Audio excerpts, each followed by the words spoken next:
Swayam Prabha. Digital India. Educated India.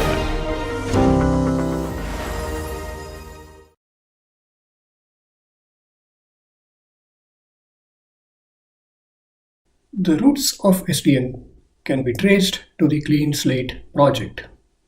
This was an interdisciplinary research program at Stanford University, started by Nick McKeown and his group.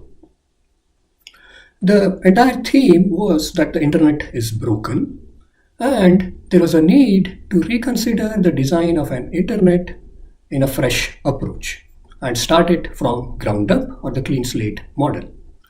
And this had to be done in a way that we put together the learnings that we have had from the past 2 to 3 decades of the internet evolution and set aside the complexities that have been borrowed over in building such an internet infrastructure as they saw in the early 2000s.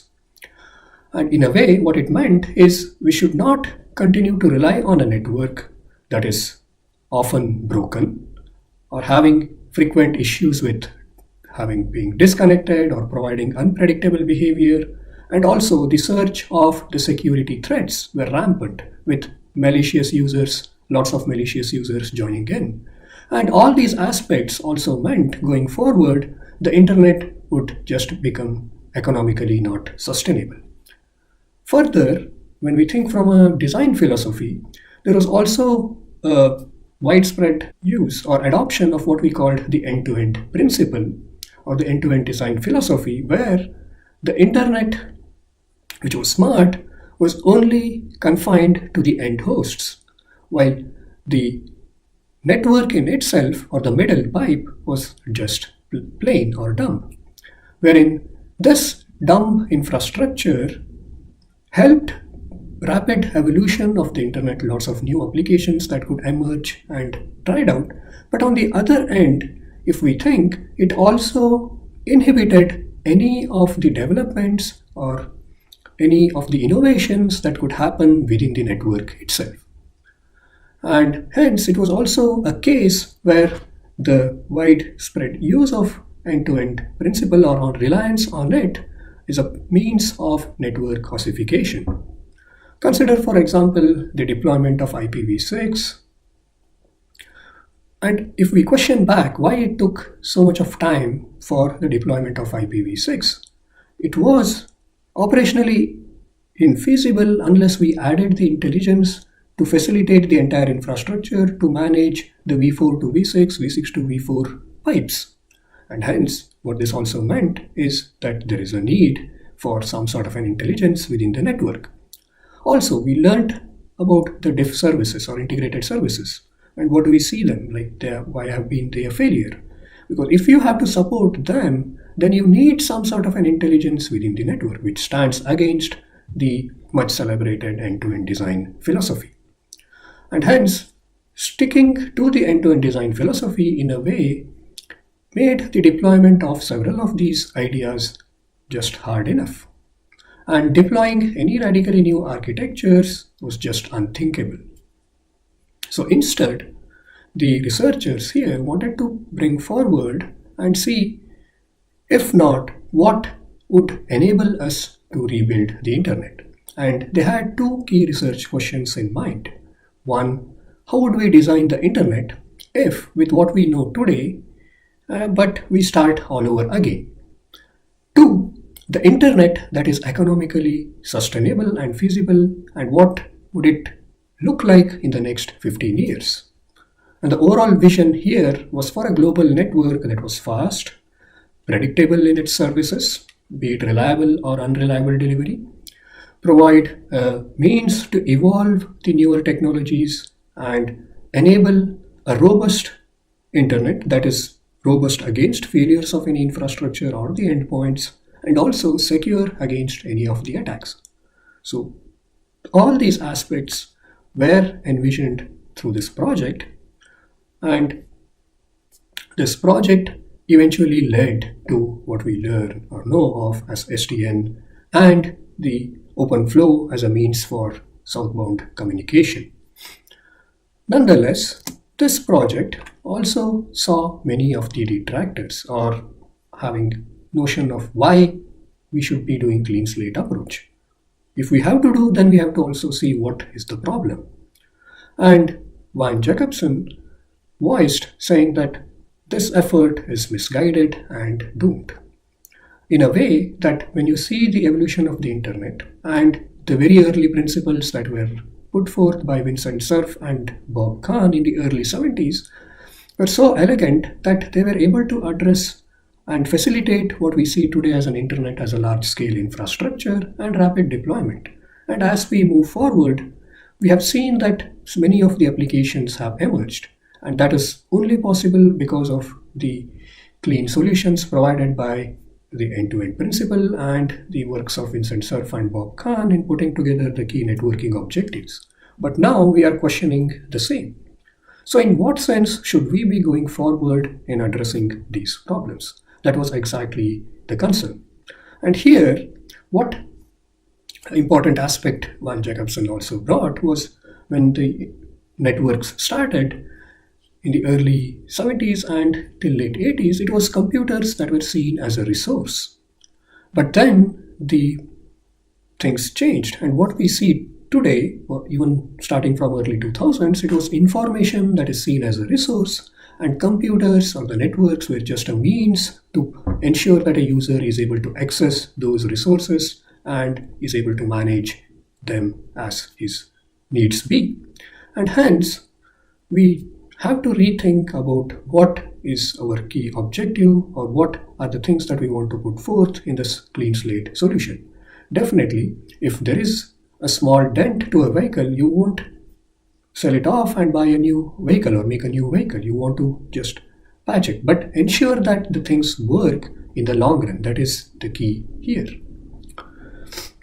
But nonetheless, the clean slate approach in fact led to very profound outcomes, and most of them, what we can see, are basically this software-defined networks, which didn't laterally change the entire network internet infrastructure, but it showed what can be made as a change to ensure the sustainable networks as we go forward. And this is where one of the outcomes from this clean slate project was the software-defined networking principles and the open flow as a controlled data separation aspects. Further, it also led to three other important outcomes which enabled us to redesign the data center networks in a better way, add to the mobile IP solutions in terms of how you could support the users when they are on the move with the IP network, and also the aspects of social networking. Let us focus on the aspects of SDN alone and see what it meant. But just to give you a hint, like I have shared some of the resources here in either a couple of the slides, which put forward the vision of the clean slate architecture. That PDF link is in the earlier slide, which is a nice read to see like, okay, what were the exact problems? What are the key pieces where we need to update and adapt? And what are the learnings that we should be taking forward? And it very nicely elaborates those aspects. And also, I've put here the link on what Jacobson said about this project. But as we said, we see this clean slate project as a major success, and in fact, this has revolutionized the way that we see the networks today, if not changed it drastically in a clean slate manner. So, let us try to understand what this SDN is all about. If we start with a traditional network, and when we say confined to the network, we are decoupling ourselves from the end hosts and the applications and looking at just the network infrastructure as the core elements, and the core elements being the routers and the switches. And we are trying to look into their operations of how they would work and what is it that we are now trying to change in the network as such. So the picture here shows basically that the routers and switches have two distinct planes of operation. One we call as a control and the other as a data plane. And to put ourselves into the context of what we mean by this data or control plane, what we are referring to is the data plane talks about what to do when it receives a packet. And the control plane speaks about how to do that particular aspect. In essence, we are trying the device as a switch. As it gets the packet, it will forward. So the forwarding is what to do. But as these devices have multiple ports and have to send packets, take a decision on where to send these packets, that decision of how is what is being dictated by the control plane. And when we take these routers or switches, they are all in the same device that these two planes operate. And what SDN tries to do is to decouple this network control plane from the forwarding data plane.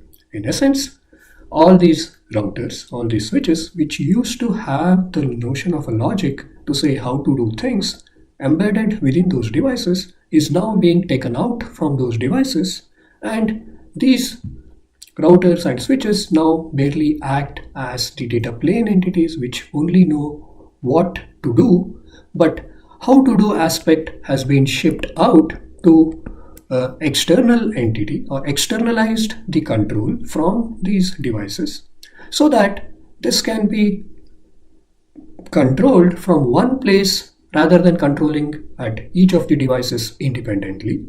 And also, if you have one control, you can also make that control as a program that can run, and this provides a lot of flexibility in how you can apply the same logic across multiple data plane entities like switches and routers. And this is exactly what software-defined networks started with. And we will see there is a lot more to this SDN from what it actually originated from to what we see it in today's world. But in order to get this information and understand this in a lot more context, we need to understand what it really means to say this control and data plane. And more importantly, we should also be seeing why is it that we would want to do this in the first place.